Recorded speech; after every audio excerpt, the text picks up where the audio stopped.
Lecture du roman #trahi, Louison Nilman. J-23, samedi. L'étincelle, le début du petit quelque chose qui va s'embraser. Il a suffi d'un regard et elle a senti l'engrenage s'amorcer. Cette douce pirouette qui fait passer de l'absence au bonheur absolu. Il est là, devant elle, plaisantant avec ses potes, mais elle ne se sent pas transparente. Elle sait qu'il l'a remarqué. Depuis qu'elle le croise régulièrement à l'arrêt de bus, Apolline l'a dans la tête. Ce soir, elle ne le quitte pas des yeux, le trouve mystérieux. Son regard perçant la trouble. Chaque œillade est comme la projection d'une douce chaleur enivrante. Elle espère ne pas avoir les joues qui rougissent. Elle voudrait rester naturelle, pas trop maladroite. La musique résonne dans la pièce, pulse comme un cœur. Elle l'entend cependant à peine, happée, vissée dans le canapé.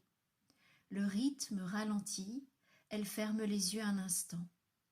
Juste le temps suffisant pour qu'elle s'envole sous l'emprise effrontée d'un bras puissant.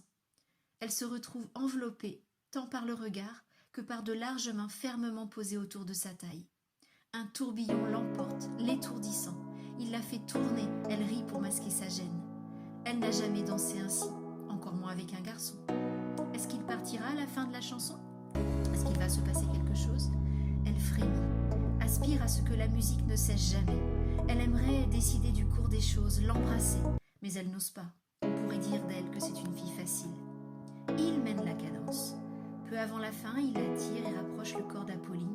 Leurs cœurs battent l'un contre l'autre. Puis elle pose la tête sur son épaule. Le tempo change. Il reste au milieu, comme seul au monde, jusqu'à ce que leurs lèvres se frôlent, puis se collent. Elle prend conscience qu'elle vit son rêve éveillé. Un baiser puissant les rassemble, l'étourdit, mais la comble. Orion n'est pas dans son collège, mais au lycée d'en face. Elle se sent grandie, fière. Elle, du haut de ses 14 ans à peine sonnés, sort avec un élève de première. Pour un peu, elle a pris 10 centimètres en une soirée. Elle rentre ensuite légère chez elle et s'endort, l'odeur du parfum d'Orion dans les narines, le cœur ravi. Au réveil, elle sourit d'abord, encore sur son petit nuage, jusqu'à ce qu'il s'assombrisse.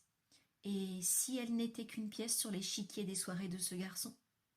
Qui lui dit qu'il voudra la revoir, qu'ils vont continuer à sortir ensemble?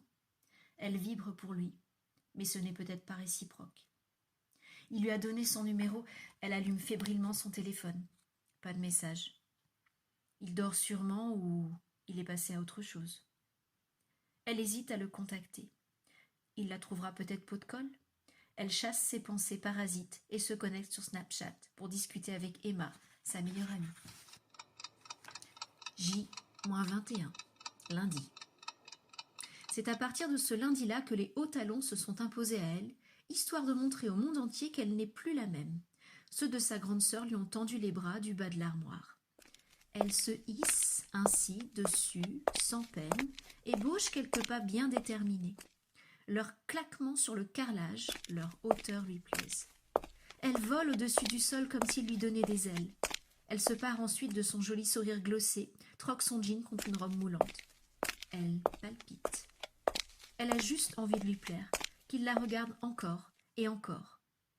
Elle veut être le phare sur le trottoir qui illuminera son regard. Elle espère tellement autre chose qu'un baiser du soir. Elle serait meurtrie s'il l'ignorait juste avant d'entrer dans la cour du lycée, la laissant entre les deux portails, la seule frontière. Elle s'active, peinant à quitter le miroir pour les dernières petites retouches de maquillage léger.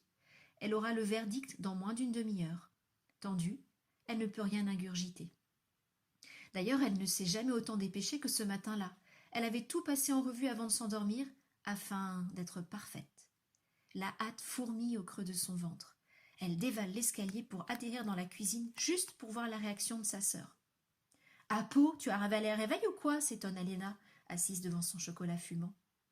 Apolline la surplombe, tout sourire. Agacée, Elena se lève pour la toiser. « C'est quoi cette tenue? Et mes chaussures en plus? Non mais tu t'embêtes pas, dis donc, tu vas à un défilé de mode? »« Oh, c'est bon, t'es pas ma mère !» rétorque Apolline. Elle attrape son manteau et s'enfuit pour échapper à la pluie de remarques. « Ouais, mais elle va pas valider si elle te voit comme ça. T'as rancœur ou quoi? Tu vas te faire pourrir ce soir. Maman va dire que t'es pas habillée pour aller au collège. » Apolline hausse les épaules. Elle s'en moque. Ce soir sera une autre heure. « Je me changerai avant. » La porte n'a pas grincé au petit matin. Le lit des parents est vide, la machine à café silencieuse. Elle en a déduit que sa mère de garde est retenue par une urgence. Son père, quant à lui, est parti travailler après avoir lancé son sempiternel « Asseoir les filles !». La voix libre, Apolline profite pleinement de cette pseudo-liberté. Elle prend son sac et quitte la maison, jetant au passage un regard noir à Helena en claquant la porte. Elle croise les doigts pour que sa sœur ne lui court pas après, lui ordonnant de lui rendre ses chaussures. Peu habituée à marcher avec des talons, elle ne peut malheureusement pas presser le pas. À mesure que les maîtres la séparent de sa sœur, véritable dragon, le soulagement la gagne. Maintenant, comme une automate, elle ne pense plus vraiment avec sa tête. Seul son cœur amoureux guide ses pas.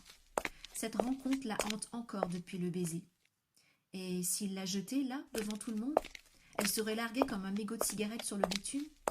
Abandonnée, seule, elle chasse vite cette pensée, écoute le bruit des talons. Tac, tac, tac. Love, love, love. Elle sourit. Arrivée rapidement à destination, Apolline se ferait un passage parmi les groupes agglutinés, s'abreuvant d'effluves diverses, parfums, cigarettes. Elle ne voit pas celui qu'elle cherche. Elle flanche, comme désarmée, se sent redevenir minuscule, insignifiante. Est-il en retard ou bien ailleurs? Et s'il avait une autre copine? Elle aurait assurément été celle d'un soir. Ses épaules s'affaissent, son ventre se serre d'amertume. Soudain, cette poigne, cette chaleur l'attire en arrière. Elle la reconnaîtrait entre mille. Alors qu'elle fait volte-face, ses yeux pleins d'étoiles se plongent en ce même regard pénétrant, bouleversant. C'est lui, il est là. La voilà encore dans ses bras. « Canon, Apo !» lui chuchote-t-il à l'oreille. « Apo !» sonne comme un doux tempo. Elle aime ce surnom.